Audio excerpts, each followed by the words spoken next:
Martino. L'opinion populaire.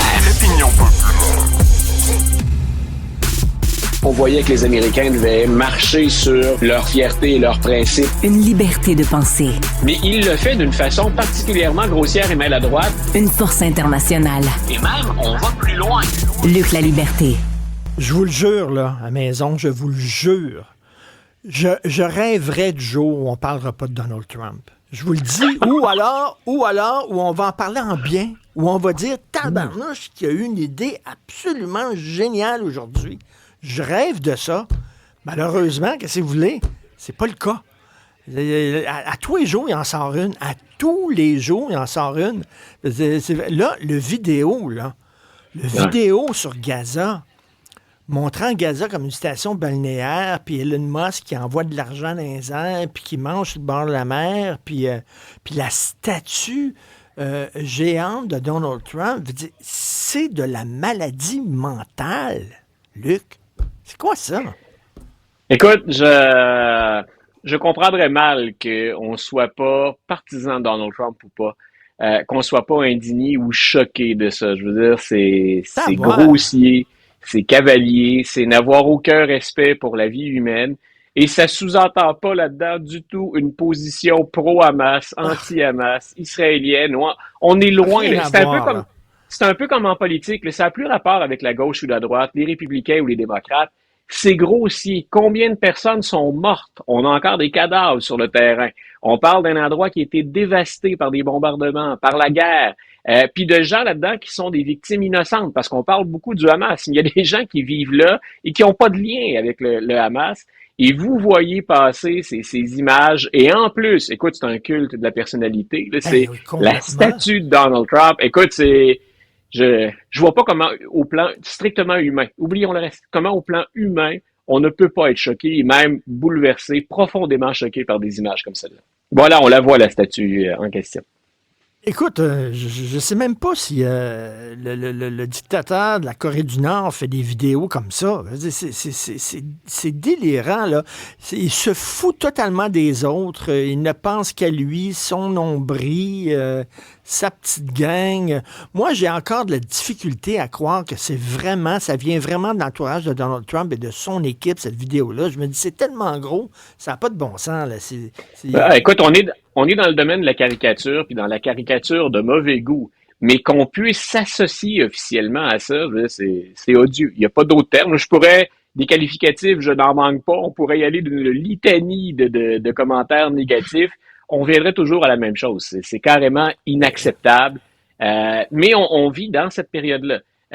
Mais c'est important, je pense, qu'on dise, écoutez, il y a des pour et des contre. Hein, on peut être partisan d'une solution plutôt que d'une autre.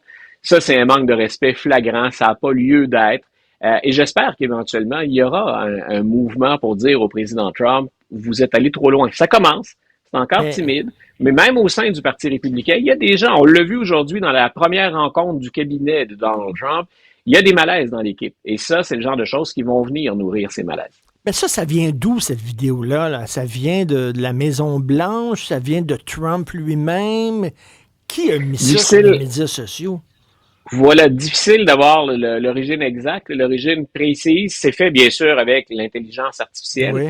Mais quand je dis que c'est odieux, j'ai pas encore vu, moi, de démenti de la porte-parole de la Maison-Blanche. J'ai pas vu de grande sortie de Donald Trump disant « je veux pas être associé à ça ». Il y a personne de l'administration, à ma connaissance. Je me suis débranché un peu des réseaux là, pour me préparer à entrer en ondes, mais j'ai pas vu de condamnation de ça. Et même si ça venait pas de la Maison-Blanche elle-même, je veux dire, je sais pas, on imagine n'importe quel autre président, George W. Bush, Joe Biden, remontons, le Reagan. On a vu toutes sortes de choses dans l'histoire américaine et en politique américaine, mais la première chose qu'on ferait normalement, c'est de se dissocier clairement et rapidement d'un projet ou d'une vision comme celle-là. Alors, c'est Trump qui a mis ça sur son média social, voilà. Truth Social.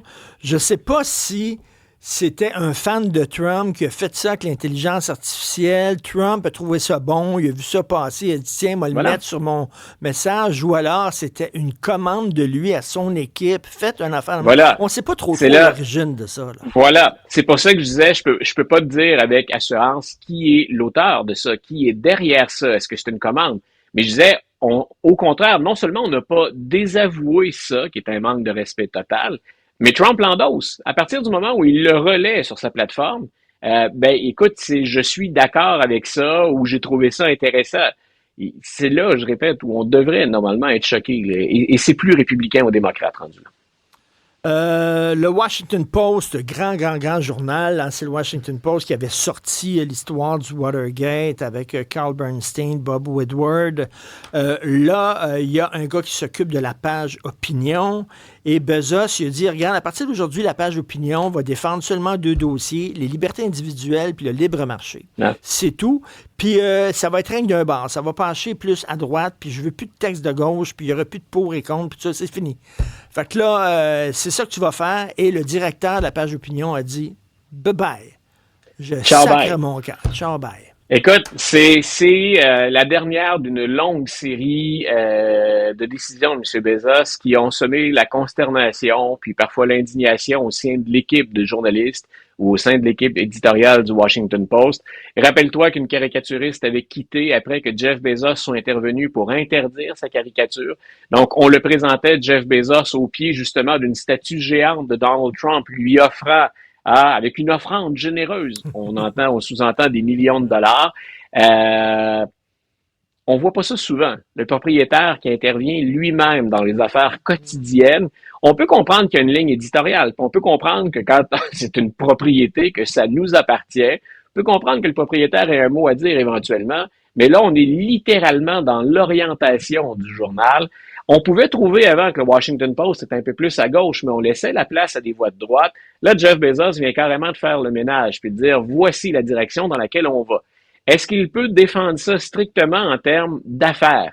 Est-ce qu'il peut expliquer à son monde pour dire écoutez, maintenant aux États-Unis, la plupart des médias font ça, on va chercher une gang, puis on donne à cette gang-là uniquement ce qu'elle veut lire, hein, ce qu'elle veut entendre ou ce qu'elle veut voir. On s'attache des clientèles fixes. Est-ce qu'il est capable de dire on change de noyau, hein, on change de base dans notre lectorat, puis c'est pour eux qu'on produit. Il serait pas le seul à faire ça, mais normalement, c'est pas ce que fait le Washington Post. Ce n'est pas son pain et son beurre. On dirait centre-gauche, avec des voix de droite qui s'expriment assez régulièrement, et c'est ce qui semblait plaire jusque-là. Est-ce que c'est un choix vraiment éditorial, ou si c'est le choix de quelqu'un qui, comme bien d'autres, a décidé de se coller... Exactement. Voilà. Est-ce que c'est quelqu'un d'autre qui vient se coller à la présente administration? Il y a toujours eu des liens en passant entre les médias puis la Maison-Blanche ou les politiciens. Tu référais tantôt là, au scandale qu'on a dévoilé, c'est Woodward, Bernstein. Le propriétaire puis l'éditeur en chef du Washington Post à l'époque. C'était des proches de Kennedy. C'était des proches de Kennedy. C'était des amis de Robert McNamara, qui était le secrétaire à la Défense. Ça les a quand même pas empêchés de publier un scandale qui impliquait McNamara, qui a impliqué Kennedy et Lyndon Johnson. Donc, c'est là quelque part où il y a une ligne qui se déplace et carrément, cette fois-ci, on ne fait plus du journalisme dans ce temps-là. On devient finalement une voix supplémentaire pour l'administration. Et ça s'ajoute à ce dont nous discutions tous les deux. Maintenant, Donald Trump va effectuer le ménage dans les journalistes. Il va choisir à qui il parle. Puis, il y a cette cause devant les tribunaux où, finalement, on est en train de se demander, est-ce qu'on a le droit de poser toutes les questions qu'on veut, où on veut au président, si on est à la Maison-Blanche, si on est à bord d'Air Force One. On rappelle encore Associated Press qui voit ces journalistes interdits d'entrer parce qu'ils ont refusé d'utiliser la nouvelle appellation du Golfe du Mexique, qui est le Golfe de l'Amérique. Donc, il y a un mouvement qui n'est pas, à mon avis, qui est pas sain du tout. Il y a de la partisanerie ou de l'orientation, il y en a toujours eu. On est ailleurs présentement avec cette administration-là. En tout cas, Golfe du Mexique, Golfe d'Amérique. Moi, je vais trancher, j'appelle ça le rigolfeur. Ça vient de finir. C'est comme ça. Demain, écoute, on n'a pas le temps. Demain, je veux que tu m'expliques en long et en large toute l'histoire du Gold Card. Ah oui, parce que j'ai pensé à toi. Écoute, tes moyens financiers doivent être supérieurs aux miens. Je vais t'offrir un deal pour 5 millions demain, Richard. OK, on en parle demain. Salut. Bye, Richard.